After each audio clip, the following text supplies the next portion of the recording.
या तालुक्यानं शहाजीराव पाटलांचं, बाबूराव पाटलांचं, संभाजी महाराजांचं ते शेळकेदादापर्यंत राजकारण बघितलं. शेळकेदादांनी राजकारण केलं, समाजासाठी केलं. आता इथं आमचे संतोषभाई वगैरे आहेत, साखर कारखानदार सगळी माणसं आहेत, मोठ्या कारखान्याच्या एरियातली ही माणसं आहेत.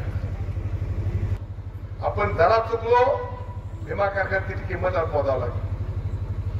भीमा कारखान्यामध्ये आम्हाला पाडलं तुम्ही तर तुमचा अधिकार, परंतु 16 कोटी रुपये त्यावेळेला जिल्ह्यात सगळ्यात जास्त भाव देऊन 16 कोटी रुपये शिल्लक होते भीमा कारखान्यासाठी. आणि आमचा परिचारक साहेबांचा निर्णय होता की पुढच्या वर्षीपासून दिवाळीच्या वेळेला ज्या तुमच्या ठेवी आहेत, त्या उसाच्या ठेवी असतात, तर 10 रुपये प्रत्येक टनाला घेतले जायचे. बरेच त्याच्यामध्ये वाटतं 2-2, 4-4 लाख रुपये कोणाकोणाच्या त्याच्यामध्ये ठेवी त्यावेळेला होत्या. त्याच्यावर दरवर्षी दिवाळीला व्याज द्यायचं असा निर्णय आम्ही घेतला होता. आम्हालाच पाठवलं का लय दिवस झालं म्हणजे आता बदल करू.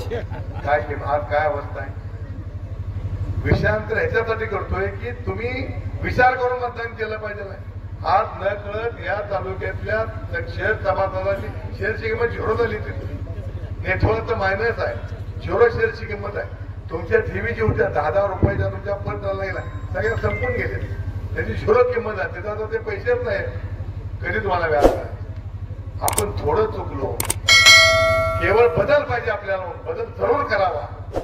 पण तो बदल जरूर करत असताना याच्यापेक्षा कर्तृत्वान माणूस पुढचा निघत असेल तर त्याला पण मदत केली पाहिजे.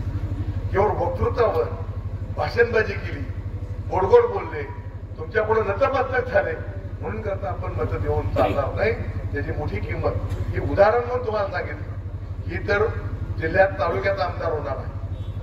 प्रत्येकाचं काय ना काय, त्या तर भीमा कारखान्याला तेवढे सभासदाच होतो. आज ह्याच्यामध्ये 3.5 लाख मतदार आहेत. 3.5 लाख मतदार आहेत नुसते, म्हणजे लोकसंख्या किती झाली. त्यांच्या सगळ्या कुटुंबाची जबाबदारी आपल्याला घ्यायची आणि हे सगळं करत आपल्याला सगळ्या मूलभूत सुविधा घ्यायच्या. त्या सगळ्या सुविधा घ्यायच्या असतील तर कर्तव्यदक्ष अशा प्रकारचाच हा उमेदवार आपण निवडून दिला पाहिजे आहे.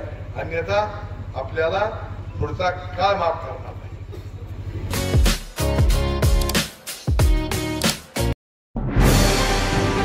आजच आपल्या लक्षवेध न्यूज नेटवर्क या चॅनलला सबस्क्राईब करा, व्हिडिओला लाईक करा आणि